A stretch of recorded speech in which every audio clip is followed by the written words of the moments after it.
Bonsoir. Depuis hier, les lycéens commencent à descendre dans la rue, dans plusieurs villes de France, pour manifester contre la réforme des retraites. Pour connaître leur état d'esprit, nous sommes allés à la rencontre devant des établissements de Massy d'un certain nombre de jeunes gens. Ils semblent relativement inquiets et leurs parents le semblent aussi. Clara Chouran, Christophe Garnier.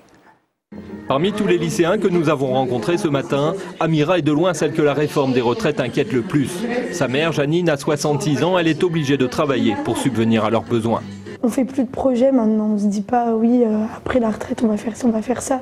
On se dit j'espère que je vais mettre assez d'argent de côté tout au long de ma vie pour pouvoir vivre après.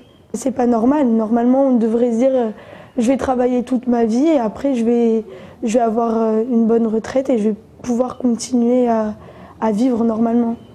Une angoisse partagée par sa mère. Moi je dis, c'est les jeunes qui doivent aller dans la rue. Comme en 68. Parce que déjà ils n'auront pas de boulot, alors attendez, ils vont avoir quoi la retraite eux? Et les réflexions sont les mêmes devant le lycée d'Amira. Malgré leur âge, les élèves de BTS redoutent les conséquences d'une entrée tardive dans la vie active. Moi je suis étudiant et j'ai déjà quelques années de retard, donc pour cotiser je vais commencer le travail peut-être vers 25-26 ans. Et moi je vais faire comment alors après pour cotiser? Je ne pourrai pas, j'ai des années de retard déjà, donc la réforme elle est pas juste de ce côté-là. Difficile de dire si les lycéens essonniens manifesteront mardi prochain ou non, mais ce matin certains semblaient prêts à se mobiliser.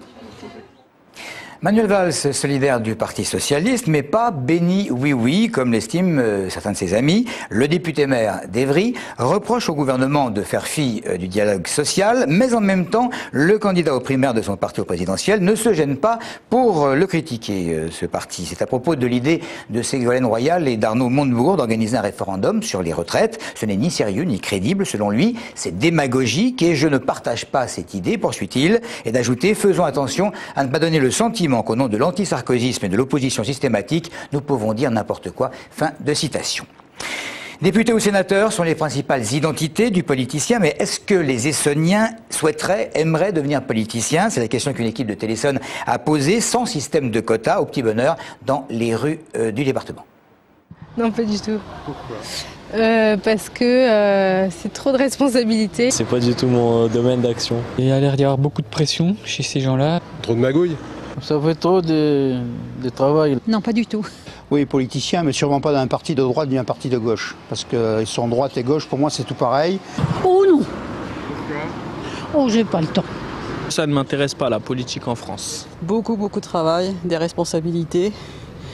Et puis que l'on fasse n'importe quoi, on sera beaucoup critiqué. C'est trop d'inconvénients et pas assez de... Les avantages, ils sont bien, mais la vie privée, elle est... T'as plus de vie privée, t'as plus de vie. La classe politique n'est pas forcément aimée. Pourquoi pas? Je sais pas ce que ça aurait donné, mais beaucoup trop de responsabilités.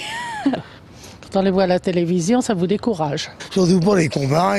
Pourquoi? Ah non. Surtout à l'heure actuelle, à la vie qu'on mène et puis avec ces bandes de cons qui nous foutent dans la merde. Non. Non, merci, non. La grève continue au bureau de poste de Massy-Opéra. Le mouvement dure maintenant depuis 5 semaines. 8 personnes ont cessé le travail. En toile de fond, les nombreuses suppressions de postes au niveau national et la volonté de la direction d'aménager les 35 heures en horaire discontinu pour améliorer l'accueil de la clientèle. Alors les syndicats, ils reprochent à la direction de ne pas écouter la base pour faire ces aménagements. À l'origine du mouvement, le syndicat Sud a fait signer une souscription pour connaître l'avis des clients.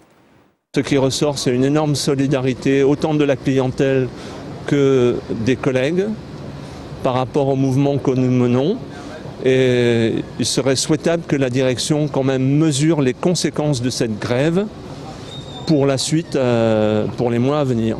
Il faut quand même savoir que la Poste, au niveau national, compte supprimer 50 000 emplois d'ici 2015. Donc évidemment, ça passe par des reprises d'emplois dans tous les bureaux de poste, dans tous les services, comme par exemple sur Massy aujourd'hui. A priori, si la Poste ne nous reçoit pas aujourd'hui, cet après-midi, il est fort probable que le mouvement continue pour la 6e semaine à partir de lundi.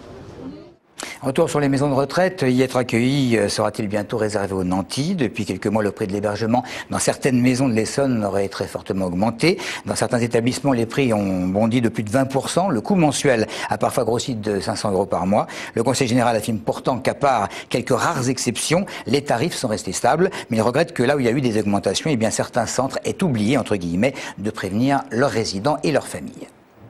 Normalement, la direction de l'établissement a dû faire ce travail d'information auprès des personnes âgées de l'augmentation des coûts d'hébergement de leur structure.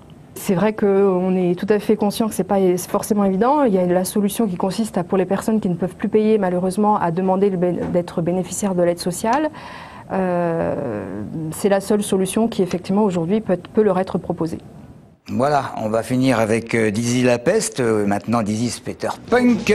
Le rappeur estonien rendu célèbre avec Poisson Rouge en 2000, vendu à 500 000 exemplaires, se produit ce soir à Brétigny-sur-Orge au Racam.